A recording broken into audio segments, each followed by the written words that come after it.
day? It's good to hear that. So, before anything else, let us pray first. Miss Jasmine, can you lead the prayer? Classmate, are you ready to pray? Yes. Almighty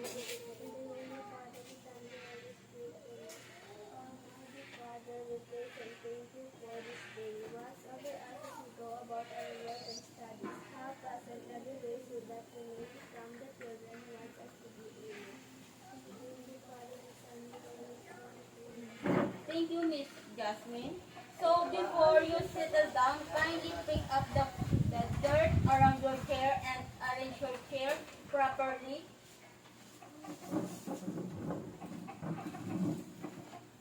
So, take your sit down, please. So, now, let us check the attendance. So, class Bedel, did you check the attendance? Yes, ma'am. Okay, thank you. So, last meeting, what we discussed all about. Conjunction, ma'am. So, very good. Now, what is conjunction mean? Anyone? Mr. Janfel? Conjunction is a part of speech that is used to connect words, phrases, clauses, or sentences. Conjunctions are considered to be invariable grammar particles, and they may or may not stand between items they contain. Yes, exactly right. So, any question about the conjunction class? None, ma'am. Okay, so now let's come up with the motivation that we call article detective. So here are 5 sentences. The example of detective articles that require the correct use of articles. So anyone who want to volunteer to answer? So I can read the instruction first. So 5 students fulfill the articles using definite or indefinite in the sentences related to crime solving and mysteries. So here are 5 sentences example of detective theme that require the correct use of article. So first, who can answer? Anyone? Miss Jasmine rather. The detective found an important Loudly please. The detective found an important clue on the crime scene and detailed articles. So, very good. So, how about number 2? Miss Clarice. She saw a suspicious person Lurking. lurking in the shadow. Shadow. Can you repeat to read the second sentence? She saw a suspicious person lurking in the shadow. Okay. So, what's your answer? And independent articles. So, very good. Exactly right. So, how about number 3? Who can read it? Sir Jose. The mysterious package arrived at the detective's office.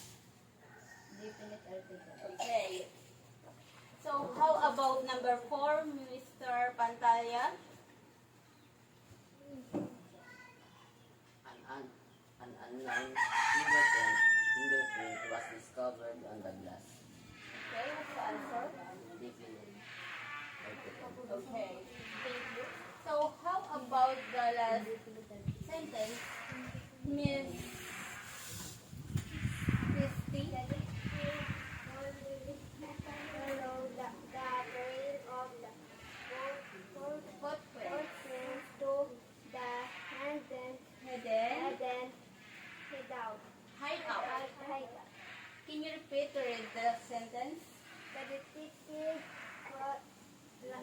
Follow the trail of footprints. footprints to the hidden hideout. Hideout. Okay. So what's your answer?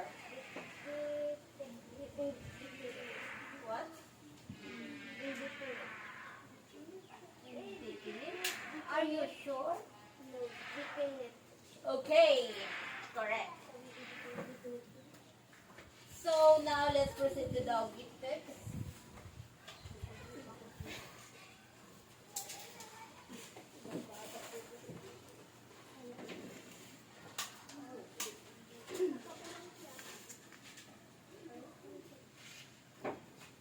So who can read objective? Great.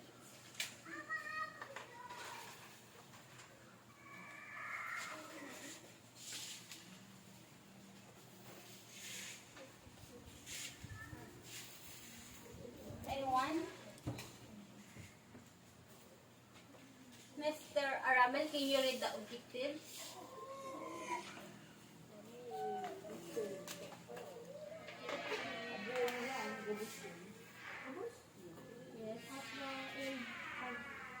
Louder, please.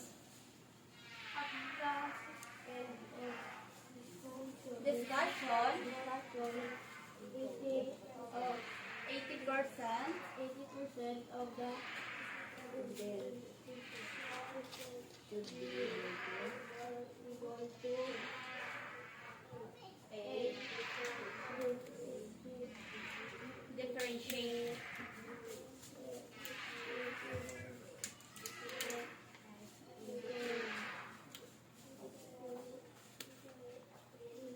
Louder, please. I can't hear you.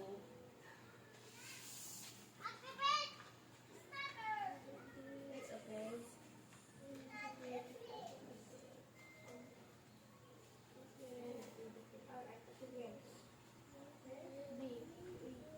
Right?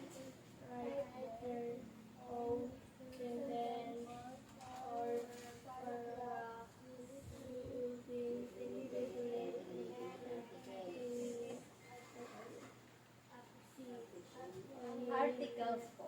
So, see?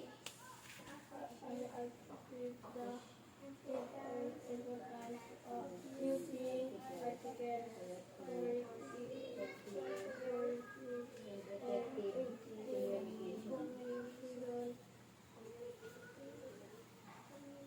Communication.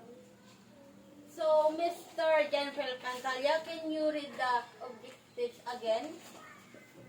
At the end of discussion, 80% of the students should be able to A. Differentiate between definite and indefinite articles.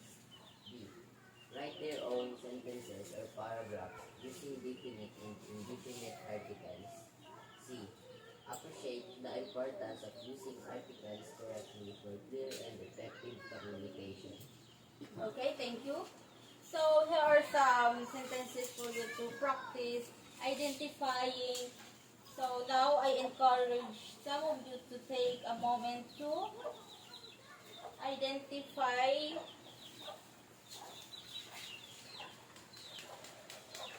to identify the articles and of the sentences. The definite articles is the, and the indefinite articles are a and an. Write the articles that should be used. Write the correct answer. So, for example, I need to buy a new car. The answer is a, which is a. So, indefinite articles. So, anyone? Mr. Aramel, can you... What? Ramel, sorry, Ramel.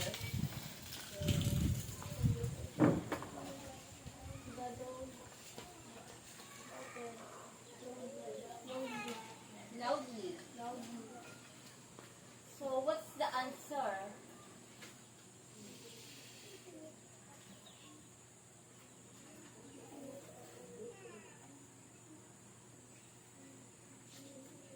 Definite article or indefinite article?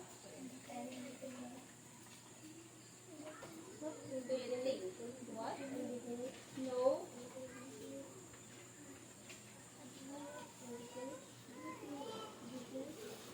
Louder, please. Yes, definite, exactly. So, what do you think? Stand up. So, what do you think? Why it is definite article? Because of what? Yes, because of the. That's why this is definite article. Okay? Do you understand? Okay. So how about number 2? Who can answer? Mr. Jose?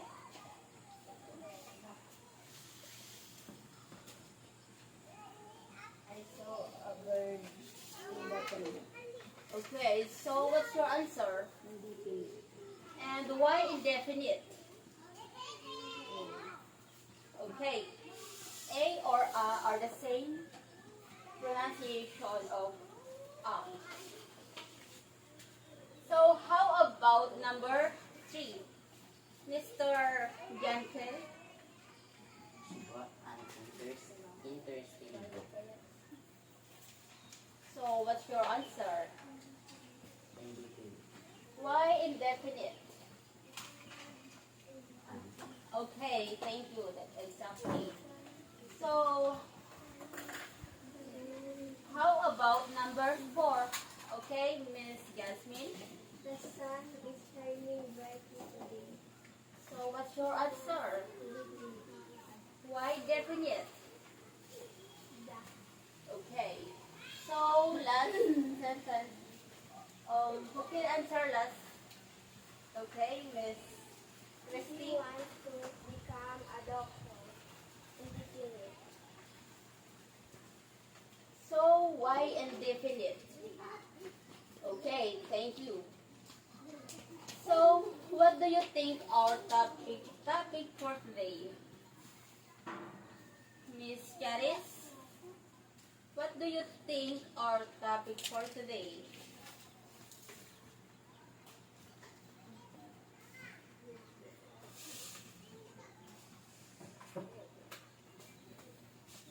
It's all about the articles and we are to that two types, definite and indefinite articles. So, okay, thank you.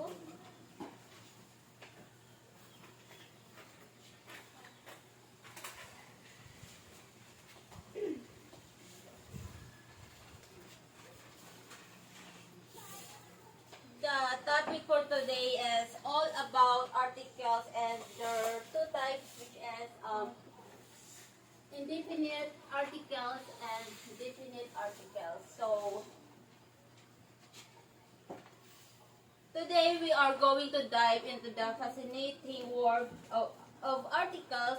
Now you might wondering what exactly are articles all about. So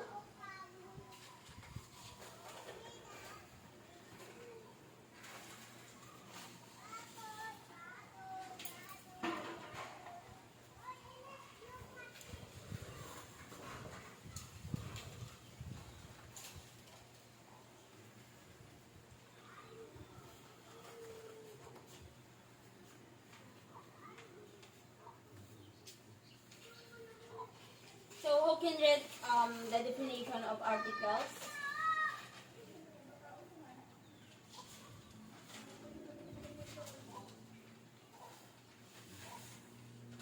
Mr. Jankel. articles are small words that we use before nouns to give more. We talk about information about them. They help us to be more specific or general than people, places, things, or ideas. Okay, thank you. So the articles are we can use it is or specific or general. We can use um, through people, places, things, or ideas. So what do you know about definite articles? Anyone? Mr. Jose Pantalla. No. I said, what did you know about definite articles?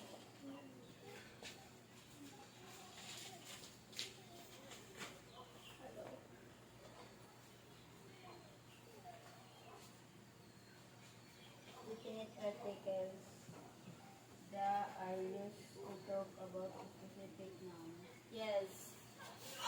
using definite articles, we can use it through specific or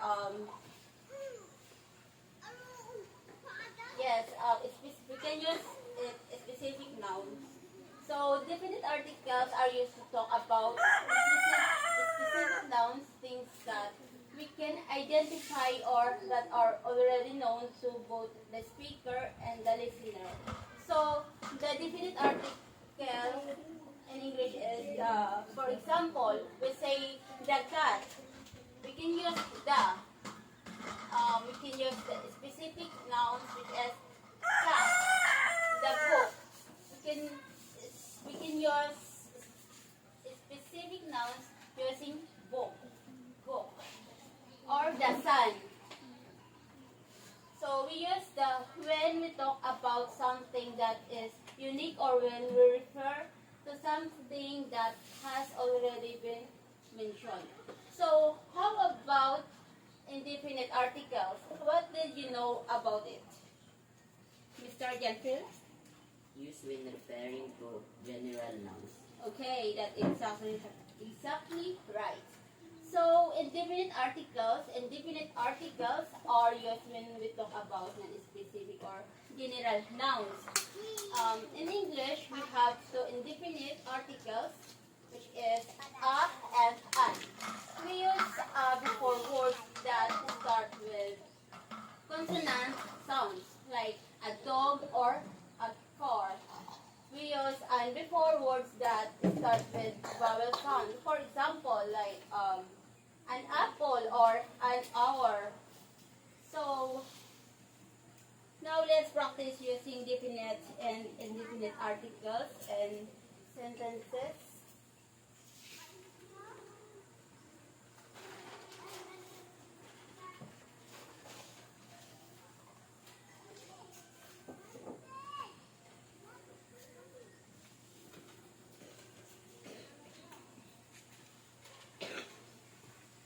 Take a look at the following example. For example, I saw the cat in the backyard. So, here the is used because we are talking about a specific cat, the one I saw in the background. So, second is I want to buy a book. Here, is used because we are talking about book in general, not a specific word. So the last one is he is an honest person. So here an is used because it's referring to a person who is generally honest. Did you understand, class? The differences between definite and indefinite articles? Okay.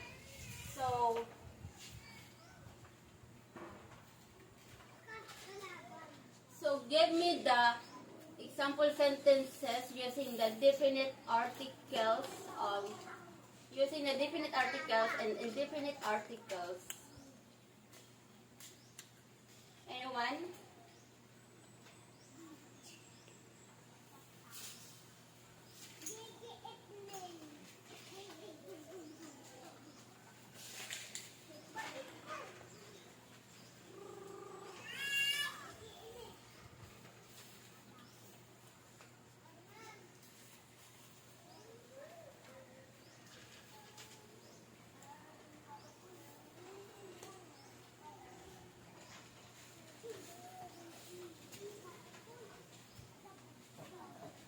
Anyone? Mr. Janfel Pantaya.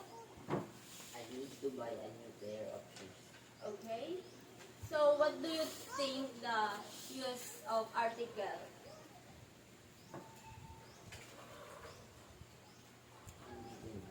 Okay, so exactly right. So Miss Charis, can you give the sentence using definite article and indefinite article?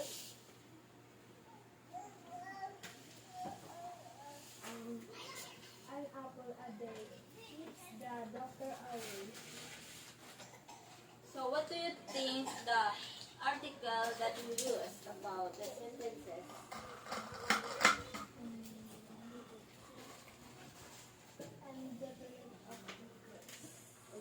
Thank you. So, how about Miss Christy? The teacher gives us an assignment. Okay. Definite articles. Okay, thank you. Very good. So, how about Ramel? That's okay. You can do it.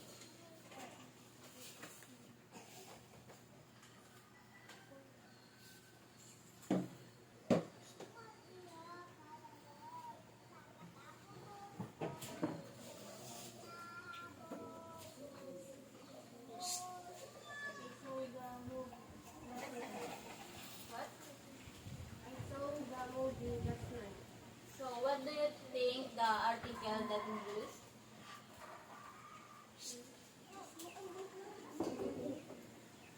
Can you repeat the sentence? I saw the movie last night. So, what's the article? English article. Okay, exactly right. So, how about you, Miss Jasmine? Can you give the sentence using the definite and indefinite articles? Let's go to the park and play on the swing. Definite article. Okay, thank you. So, thank you for the participation, everyone. Who can summarize the importance of using article correctly for clear and effective communication? Mr. Gensel Pantalia? In summary, using articles correctly is essential for clear and effective communication. It helps to convey precise meaning, enhance grammar accuracy, and maintain professionalism in written and spoken language. By mastering the usage of articles, individuals can communicate their thoughts and ideas more effectively and avoid misunderstandings. So, thank you, Mr. Pantalia. So, for your another activity, get one half pad paper and answer carefully.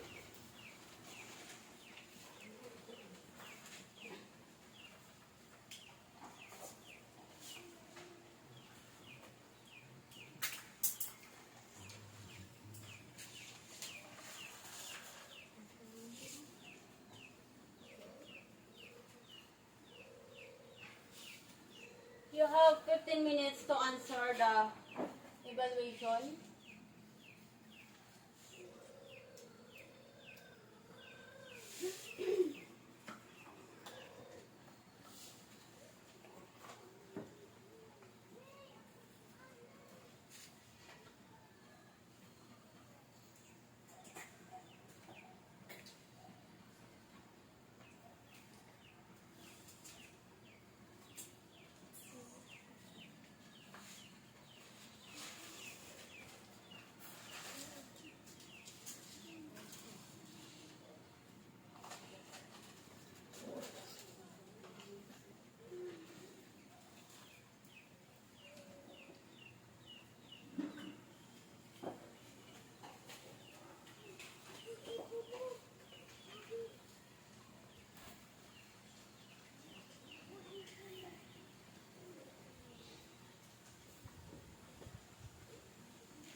you done, class?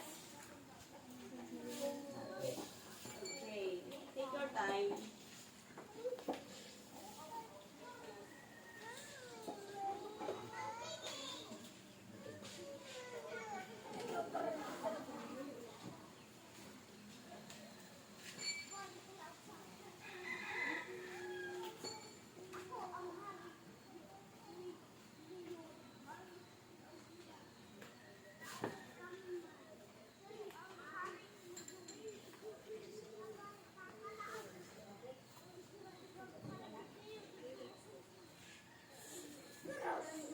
Mind your business, class.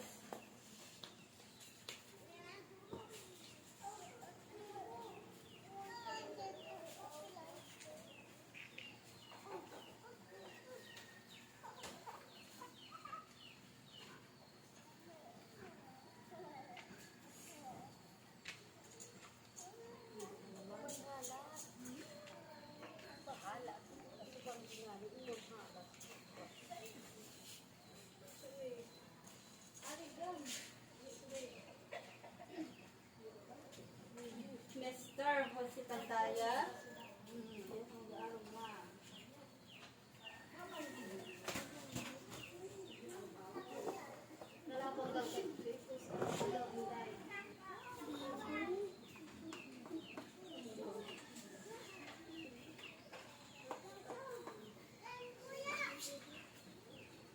Time is already 15 minutes, so submit your paper in front.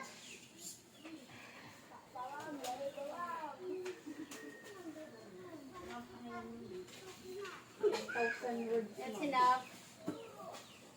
Miss Jasmine. 200 words lang. Okay. So, any question about the article? Okay, so get your notebook and take note your assignment. Okay, Ramel, you're late.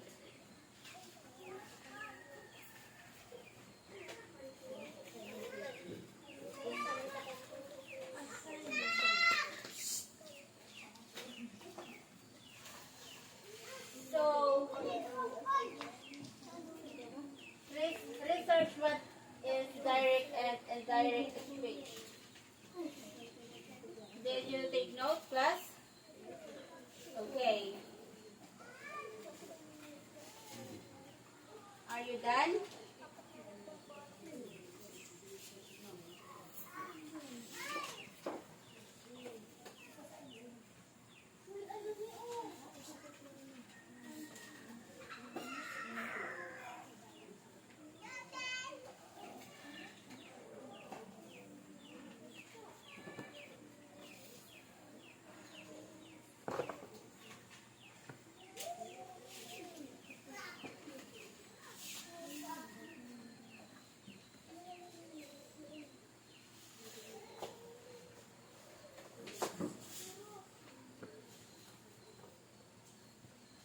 Okay. Are you done?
done. It's only assignment, okay?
Are you done, class? Okay, any clarification, any question about our discussion for today? Okay, so that's all, class. See you next meeting. Goodbye and God bless.